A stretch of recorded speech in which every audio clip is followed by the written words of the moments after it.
What is up, you guys? Welcome back to my channel. Nikki here, and in today's video we're going to be going over 3 safe dividend stocks to buy in 2022. And you guys, you already know the drill. Let's get it. Ooh, big bag. You not talking money, you can miss me with the chit chat. I'm not with the rah-rah or the All right, y'all, just a couple things real quick. If you see this, see that ugliness right there? Don't come at me. My life is in shambles right now, and I'm actually going to have to make a video and tell you guys what's going on because, quite frankly, it's a very big thing that's happening to me right now. But you're not here for that. You're here for dividend stocks that you should be buying. These stocks, and I'm gonna tell you right now, these aren't cheap by any means, okay? I have 3 for you. One is pretty expensive, one is decently expensive, and then one is pretty affordable. But I wanted to include these ones because A, I think no one has really ever talked about them or mentioned them, at least from what I've seen. You know, I like to give you that good secret stuff. None of this obvious stuff, okay, from these other people. And also, you guys, a lot of the brokerages and platforms that we use, like Robinhood, Webull, I think maybe like Fidelity and other ones like that, do offer you fractional shares. So you can still invest in these companies and take advantage of the dividend, even if you can't buy a full share. Unlike me, who uses E-Trade, I don't have that luxury. Let's go ahead, let's get into the first dividend stock that you should be buying, or at least looking at adding to whatever. And that first one, you guys, is going to be Essex Property Trust. This is the most expensive one out of the group, coming in around $331, which is nutty, but it is a REIT, so a real estate investment trust. What they do is they invest in apartment buildings, specifically in the West Coast, more specifically in SoCal, which is where I live, the Bay Area, which is NorCal, and Seattle, Washington. They were also listed on, I don't even know, Newsweek, I don't even know who that is, but I guess it's some sort of award, 2022's list of most responsible companies, and specifically for REITs, and came in second on the list. And you know what, that's pretty cool. Whoever the hell Newsweek is, I should know that probably. Just don't come at me for that. They currently have 246 apartment complexes, which equals about 61,000 apartment units. They have had 27 years of annual dividend increases. They're yielding about a 2.52% right now. They do pay quarterly, and their average growth rate of the 3 years is a little over 13%. The payout ratio is a little bit high, okay? The PO is about 120%. Now, you know, for dividend investing, you want that number to be honestly as low as possible because that means that the company has enough money to pay you said dividend. They're paying over more than 100% of the money they have. It's not good. This is a REIT, and for legal reasons, they have a higher level of scrutiny, a higher level of threshold that they have to pay shareholders. So I actually did an entire REIT video where I did kind of mention that a little bit more. I will go ahead and link it down in the first comment below. You could check it out. And you guys, if you've been here for a hot minute, you know that obviously the numbers are important. It has to make sense. But look at the company itself. And what do I see with this specific company? First thing I see is apartment buildings on the West Coast. It is insanely expensive to live in these areas. So most people, even though the rents are out of control, most people cannot save enough money to have a down payment to put somewhere. Average house in my area is $1 million. That's actually a little bit higher than that. But I'm sorry, you know how long it would take me to get 10% down, 5% down on $1 million?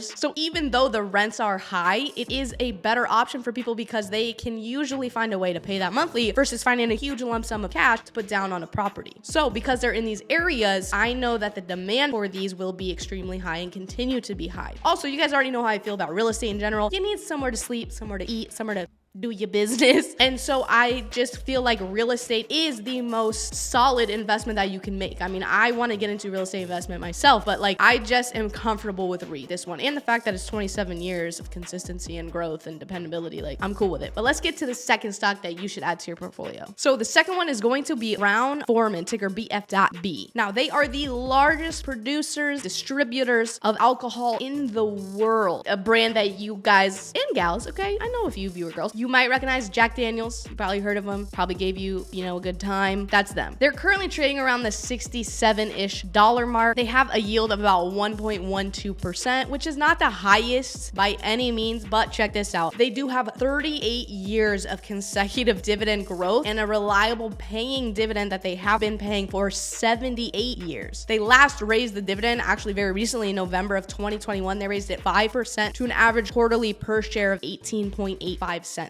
And Here's the real kicker, y'all. The payout ratio is only 47%. Now, this is a decently cheap stock right now, 67 bucks. But aside from the numbers, here's why I'm really interested in a company like this. People drink, unless you're me, because I used to, but I don't anymore. But most of America, most people in the world, they drink. Specifically, I'll speak to Americans because I know some. If times are really good, you get married, you have a baby, you're at college, you're partying, you're feeling good, you're drinking, right? Like it's a celebratory thing. On the other end of the spectrum, times are bad, you get fired, your relationship ends, you get sad, you go to the bar and you drink, or you drink 6-packs at your house, or my dad was a national account manager for Anheuser-Busch for many, many years. And he said, when times are good, people drink. When times are bad, people drink. It's a great business to be in. And that has stuck with me forever because it's so true. And the older I get and more of an adult, I guess I am, I see that. So this is an industry that just works in every season of someone's lives. Besides, like addiction, that can get a little dicey. Obviously, you don't want people addicted to alcohol. Obviously, alcohol sales will rise.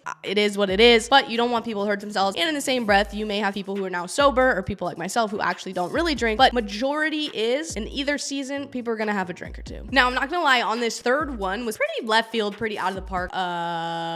Once I saw the dividend paying history and the growth of it, I had to put it on the list because I can see why this would still be relevant in 2022 and even beyond, obviously. But that's going to be Genuine Parts, ticker GPC. They're currently about $135. They distribute automotive replacement parts, industrial replacement parts, office products, electrical products. They were founded in 1925, and here's what it is, you guys. 65 years of consecutive dividend payments and growth. The yield is at a 2.45%, so that's pretty good, and you're averaging a quarterly per share price of 81.5 cents. So they technically kind of have like two companies within the company. So they have their automotive part company, but then they also have the industrial, which is called like Motion Industries or something like that, which actually just acquired another pretty big company that is supposed to do really good shit. I don't know. Okay, but the dividend is what I'm here for, really. And the fact that there is some growth there with a new acquired company, then so be it. I like that too, but the dividend right here is the one. Because the payout ratio is only 58%. We're staying under the 60. It doesn't scare me at all, especially with the track record. And here's the other thing, like industrial things, electrical things, cars, we're gonna need parts. Like it's a part of our everyday life. Maybe not so much anymore from people working from home or doing things like that, but NASCAR is still a thing. Like people still have automobiles. There's still people trying to sell cars, dealerships, they pretty low right now,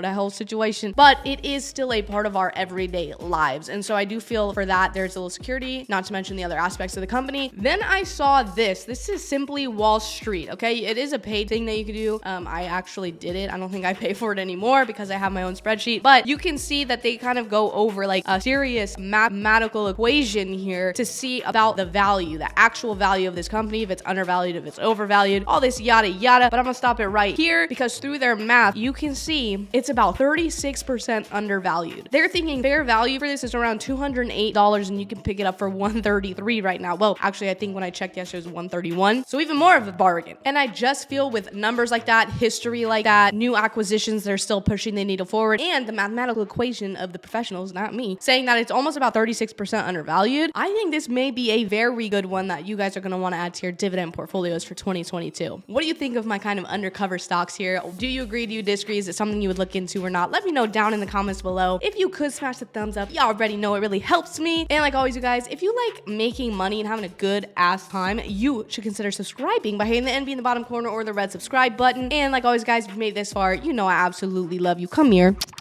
And if you guys are curious to see my actual entire portfolio overview from my $25,000 dividend portfolio, watch this video right here. It is the most recent relative to the date of me putting up this video. So check it out. I'll see you over there. And you guys already know I will see you in the next one. Bye, guys.